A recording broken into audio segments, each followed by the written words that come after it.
ಹಾಗಾಗಿ ಕಿರಣ್, ನಿನಗೆ ನೌಕರಿ ಸಿಕ್ಕಿದೆಯಾ? ಹೌದು ರಾಮು, ನನಗೆ PSI ನೌಕರಿ ಸಿಕ್ಕು 6 ತಿಂಗಳಾಯಿತು. ಒಂದು ಇಂಪಾರ್ಟೆಂಟ್ ಕೇಸಿನ ಬಗ್ಗೆ ಈ ಊರಿಗೆ ತನಿಖೆ ನಡೆಸಲು ಬಂದಿದ್ದೇನೆ. ಹಾಗೆ ನಿಮ್ಮ ಕೃಷಿ ಉದ್ಯೋಗ ರೈತಾಪಿ ಹೇಗೆ ನಡೆಯುತ್ತದೆ? ರೈತನ ಗೋಳು ಕೇಳೋರು ಯಾರು ಕಿರಣ?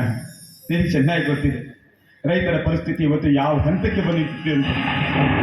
ಆತ್ಮಹತ್ಯೆ ಒಂದು ಬಿಟ್ಟರೆ ಬೇರೆ ಮಾರ್ಗವಿಲ್ಲದಂತಾಗಿಬಿಟ್ಟಿದೆ ರೈತನ ಪರಿಸ್ಥಿತಿ. ಈ ಬಾರಿ ಒಳ್ಳೆ ಫಸಲು ಬಂದಿತ್ತು, ಆದರೆ ಅತಿಯಾದ ಮಳೆ ಬಂದು ಕೈಗೆ ಬಂದ ತುತ್ತು ಬಾಯಿಗೆ ಬರದಂತೆ ಎಲ್ಲವೂ ಮಣ್ಣು ಪಾಲಾಗಬೇಕು. ಈ ನಮ್ಮ ಗೋಳು ಕೇಳುವ ಯಾವ ಸರ್ಕಾರವೂ ಇಲ್ಲ, ಯಾವ ರೈತ ಮುಖಂಡರೂ ಇಲ್ಲ, ಯಾವ ಪುಣ್ಯಾತ್ಮನೂ ಇಲ್ಲಪ್ಪ. ಈ ರೈತರ ಪರಿಸ್ಥಿತಿ ಯಾರಿಗೂ ಬೇಡ. ಈ ರೈತನ ಬದುಕು ಒಂದು ಜೂಜಾಟ ಇದ್ದಂತೆ. ಯಾವಾಗ ಏನಾಗುತ್ತೋ ಹೇಗಾಗುತ್ತೋ ಗೊತ್ತಿಲ್ಲ ರಾಮು. ಅದಕ್ಕಾಗಿ ಸರ್ಕಾರ ನಿರಾಶ್ರಿತರಿಗೆ ಸಹಾಯ ಮಾಡಲು ದಾನಿಗಳು ಮುಂದಾಗಿದ್ದಾರೆ. ಸರ್ಕಾರದಿಂದ ಅದೆಷ್ಟೋ ದಾನಿಗಳು ನಿರಾಶ್ರಿಗೆ ತಲುಪಿಸಬೇಕಾದ ಗೋಧಿ, ಜೋಳ, ಅಕ್ಕಿ, ಭತ್ತ ಎಲ್ಲವುಗಳನ್ನು ಸರ್ಕಾರ ಕೊಡುತ್ತೆ ನಿಜ.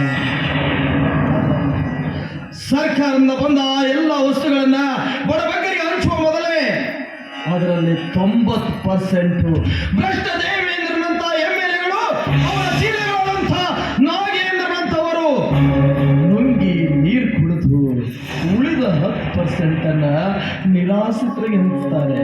ಅಂದಾಗ ರೈತರ ಉದ್ಧಾರ ಎಲ್ಲಿಯ ಮಾತು ಸಾಹೇಬ್ರ? ನೀನು ಹೇಳುವ ಮಾತು ಸತ್ಯ. ಆದರೆ ರೈತರಿಗೆ ಸಹಾಯವಾಗಲಿದ್ದು ದಾನಿಗಳು, ಸರ್ಕಾರ ಸಾಕಷ್ಟು ಸಹಾಯ ಮಾಡುತ್ತಾರೆ. ಆದರೆ ಕಾರಣ ಧನಿಕರ ಕೈಯಲ್ಲಿ ಸಿಕ್ಕು ಅಲ್ಲೋಲ ಕಲ್ಲೋಲವಾಗುತ್ತಿದೆ ಅಂತ ಯಾರೇ ಇರಲಿ, ಯಾವ ದೊಡ್ಡ ರಾಜಕಾರಣಿ ಇರಲಿ, MLA ಇರಲಿ, ಅದನ್ನು ಕಂಡು ಹಿಡಿದು ತಿಳಿಸಲು ಒಬ್ಬ ನಾಗರಿಕ. ಸರ್, ಇವತ್ತಿನ ಸರ್ಕಾರದಲ್ಲಿ ನಿತ್ಯ ಆಡುವುದು ಭ್ರಷ್ಟಾಚಾರ, ನಿತ್ಯ ನಡೆಯುವುದು ಅನಾಚಾರ, ನಿತ್ಯ ಲಂಚವೇ ಮಂಚವನ್ನೇ ಇರುತ್ತದೆ. ಇಂದಿನ ಈ ಆಡಳಿತ ವ್ಯವಸ್ಥೆಯಲ್ಲಿ ಭ್ರಷ್ಟ ಅಧಿಕಾರಿಗಳೇ ತುಂಬಿ ತುಳುಕುತ್ತಿದ್ದಾರೆ. ಯಾಕಂದ್ರೆ ಸರ್, ಒಬ್ಬ ರೈತ ತನ್ನ ಪ್ರಾಣಿಯನ್ನು ತೆಗೆದುಕೊಳ್ಳಬೇಕಾದ್ರೆ ಕೊಡಬೇಕು ಲಂಚ.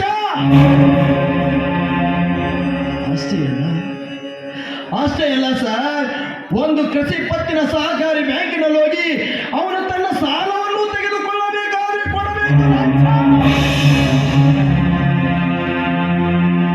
ಅಷ್ಟೇ ಅಲ್ಲ ಸರ್, ಒಬ್ಬ ಬಡವನ ಹೆಂಡತಿ ಗರ್ಭಿಣಿಯಾದಾಗ ಮಧ್ಯರಾತ್ರಿಯಲ್ಲಿ ಅವಳನ್ನು ಆಸ್ಪತ್ರೆಗೆ ಸಾಗಿಸಬೇಕಾದ್ರೆ ಸರ್ಕಾರ ಗೌರ್ಮೆಂಟ್ ಹಾಸ್ಪಿಟಲ್ಗಳನ್ನು ಕೊಟ್ಟಿರುತ್ತೆ.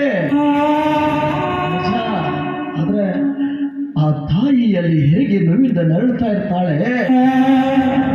ಆಸ್ಪತ್ರೆಯ ಬಾಗಿಲಲ್ಲಿ ಕಾಯುವ ಪ್ಯೂನನಿಗೆ ಪ್ರಥಮವಾಗಿ ಕೊಡಬೇಕು ಲಂಚ.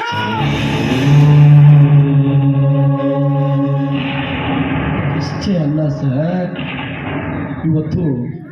ಇವತ್ತು ತಮ್ಮ ಮಕ್ಕಳು ವಿದ್ಯಾವಂತರಾಗಲಿ ಬುದ್ಧಿವಂತರಾಗಲಿ ಅಂತ ಹೇಳಿ ದೊಡ್ಡ ದೊಡ್ಡ ಧನಿಕರ ಹತ್ರ ಸಾಲವನ್ನು ತಂದು ಮಕ್ಕಳನ್ನು ಚೆನ್ನಾಗಿ ಓದಿಸ್ತಾರೆ. ಆ ಮಕ್ಕಳು ಓದ್ತಾರೆ, ವಿದ್ಯಾವಂತರು ಆಗ್ತಾರೆ, ರಾಜ್ಯಕ್ಕೆ ರ್ಯಾಂಕಿಂಗ್ನಲ್ಲೇ ಪಾಸ್ ಆಗ್ತಾರೆ. ಆದ್ರೆ ಸರ್, ನೌಕರಿ ಅಂತ ಹೇಳಿ ಬಂದಾಗ, ನೌಕರಿಯನ್ನು ಪಡೆಯಲು ಹೋದಾಗ ಅಲ್ಲಿ ಪ್ರಥಮ ಪೈಲಿಗೆ ಕೊಡಬೇಕು ಲಂಚ.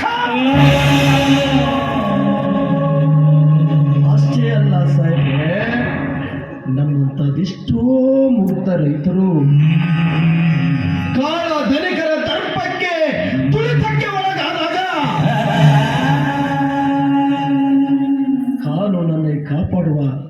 ಕಾನೂನನ್ನೇ ಕಾಪಾಡುವ ನಿಮ್ಮ ಆಶಾಕಿರಣವಾಗಿ ಭಾಗ್ಯ ಜ್ಯೋತಿಯಾಗಿದೆಯಾ? ಇದನ್ನು ಮುಂದುವರಿಸಿ ಮಿತ್ರ. ನೀನು ಹೇಳಿದಂತೆ ಮಾಡುತ್ತೇನೆ. ಆದರೆ ಕಾಳ ಧನಿಕರು ಅನ್ಯಾಯ ಮಾಡುತ್ತಿರುವುದನ್ನು ಕಂಡು ಎಷ್ಟೋ ಅಧಿಕಾರಿಗಳು ಅವರಿಗೆ ಸಪೋರ್ಟ್ ಮಾಡ್ತಾರೆ. ಆದರೆ ಅಂತ ಅಧಿಕಾರಿ ಮಾತ್ರ ನಾನಾಗಲ್ಲ. ನಮ್ಮ ಡಿಪಾರ್ಟ್ಮೆಂಟಿನ ಅಧಿಕಾರಿಗಳೇ ಆಗಿರಲಿ, ಇಲ್ಲ ಈ ಕ್ಷೇತ್ರದ MLA ಆಗಿರಲಿ, ಅನ್ಯಾಯ ಆಗುವುದನ್ನು ಕಂಡುಹಿಡಿದು ಅವರಿಗೆ ಮಟ್ಟ ಹಾಕುತ್ತೇನೆ. ಒಬ್ಬ ಕೃಷಿಕ ರೈತನ ಮಗ ವಿಧಾನಸೌಧದ ಮೆಟ್ಟಿಲತ್ತಿ ಅಲ್ಲಿ ಮುಖ್ಯಮಂತ್ರಿ ಆಗೋದನ್ನು ಮಾಡುತ್ತೇನೆ. ಆವಾಗಲೇ ರೈತನ ಸುತ್ತು ರೈತನಿಗೆ ಬರುವುದು. ಈ ನಿನ್ನ ಗುರಿಯೇ ರೈತರ ಪಾಲಿಗೆ ಆಶಾ ಕಿರಣವಾಗಬೇಕು. ಕಿರಣ ಆಶಾ ಕಿರಣವಾಗಬೇಕು. ಕಿರಣ ಹೇಗೋ ಮನೆಗೆ ಬಂದಿದ್ಯಾ? ನಮ್ಮ ಜೊತೆ ಊಟ ಮಾಡ್ಕೊಂಡು ಊಟ ಮಾಡುತ್ತೇನೆ. ಬಡವರ ಮನೆ ಚಂದ, ಬಡವರ ಊಟ ಚಂದ ಎನ್ನುವ ಹೇಳೋ ಗಾದಿಯಂತೆ ನಿಮ್ಮ ಜೊತೆ ನಾನು ಸಂತೋಷವಾಗಿ ಊಟ ಮಾಡ್ತೇನೆ. ತಮ್ಮಲ್ಲಿ ನನ್ನೊಂದು ವಿನಂತಿ. ಇದು ಬಡವನ ಮನೆ.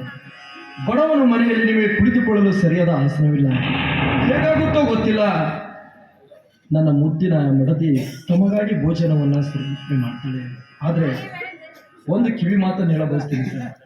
ನೀವೊಬ್ಬ ದಕ್ಷ ಅಧಿಕಾರಿ ಆಗಬೇಕಾದ್ರೆ, ನೀವೊಬ್ಬ ಪ್ರಾಮಾಣಿಕ ಅಧಿಕಾರಿ ಆಗಬೇಕಾದ್ರೆ, ನ್ಯಾಯ ನಿಷ್ಠೆ ಸತ್ಯ ಧರ್ಮದ ಹಾದಿಯಲ್ಲಿ ನೀವು ನಡೆಯಬೇಕಾದ್ರೆ, ನಿಮ್ಮ ಪ್ರಾಣ ಸ್ನೇಹಿತ ರಾಮು ಕೂಡ ನಿಮ್ಮ ಜೊತೆಯಲ್ಲಿದ್ದಾರೆ. ಒಂದು ಕೈ ಮುಗಿದು ಕೇಳ್ತೀನಿ, ತಪ್ಪು ಮಾಡಿದ ವ್ಯಕ್ತಿ ಯಾರೇ ಆಗಿರಲಿ, ನಿಮ್ಮ ಪ್ರಾಣ ಸ್ನೇಹಿತನಾಗಿರಲಿ, ನಿಮ್ಮ ಮಡದಿಯಾಗಿರಲಿ, ಅಥವಾ ನಮಗೆ ಜನ್ಮ ಕೊಟ್ಟ ತಂದೆ ತಾಯಿ ಆಗಿರಲಿ, ಒಡ ಹುಟ್ಟಿದ ಅಣ್ಣ ತಮ್ಮಂದಿರೇ ಆಗಿರಲಿ ಸರ್, ಯಾವುದನ್ನು ತಲೆ ಕೆಡಿಸಿಕೊಳ್ಳಿ. ತಾವು ನಿಸ್ವಾರ್ಥ ಮನೋಭಾವನೆಯಿಂದ ಕಾನೂನಿನಲ್ಲಿ ಸರಿಯಾದ ವ್ಯವಸ್ಥೆ ಮಾಡಿದರೆ ನಿಮ್ಮ ಹೆಸರು ಈ ನಾಡಿನಲ್ಲಿ ಅಜರಾಮರವಾಗುತ್ತೆ ಸರ್, ಅಜರಾಮರವಾಗುತ್ತೆ. ದಯಮಾಡಿ ಈ ಬಡವನ ಮಾತನ್ನು ನೆನೆಸಿಕೊಳ್ಳಿ. ನಿಮ್ಮ ಮಾತನ್ನು ನಡೆಸಿಕೊಡುತ್ತೇನೆ. ಅವನು MP ಆಗಿರಲಿ, MLA ಆಗಿರಲಿ, ಎಷ್ಟೇ ದೊಡ್ಡ ಅಧಿಕಾರಿಯಾಗಿದ್ದರು ರೈತರ ಪರವಾಗಿರ್ತೀನಿ, ಮತ್ತು ಬಡವರ ಪರವಾಗಿರ್ತೀನಿ ಹೊರತು ಕಾಳ ಧನಿಕರ ಪರವಾಗಿರುವುದಿಲ್ಲ. ಇಡೀ ದೇಶಕ್ಕೆ ನಾನು ಉತ್ತಮ ಅಧಿಕಾರಿ ಎಂದು ನಿಮ್ಮೆಲ್ಲರ ಆಶೀರ್ವಾದದಿಂದ ಹೊಗಳಿಸಿಕೊಳ್ತೇನೆ ಹೊರತು ಒಬ್ಬ ಅಪರಾಧಿಯಾಗಿ